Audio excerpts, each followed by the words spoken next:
এই জিলহজ মাস আমাদেরকে শিক্ষা দেয় ঈমানের দৃঢ়তা। কিসের দৃঢ়তা? ঈমানের দৃঢ়তা। ঈমানের উপর অটল অবিচলতা আমাদেরকে শিক্ষা দেয় এই জিলহজ মাস। আল্লাহ পাক রব্বুল আলামিন কোরআনুল কারীমে বলতেছেন ইব্রাহিম আলা নবিয়িনা আলাইহিস সালাতু ওয়াস সালাম সম্পর্কে। আল্লাহ তাআলা বলেন, ইয ক্বালা লাহু রাব্বুহু আসলিম ক্বালা আসলামতু লিরাব্বিল আলামিন।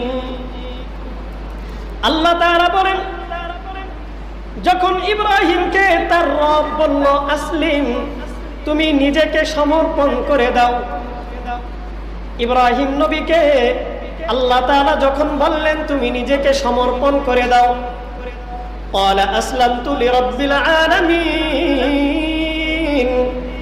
ইব্রাহিম নবী তখন কোনো এদিক সেদিক কথা বলেন নাই, সরাসরি বলে ফেললেন আসলামতু লিরাব্বিল আলামিন, আমি রব্বুল আলামিনের জন্য নিজেকে সমর্পণ করে দিলাম।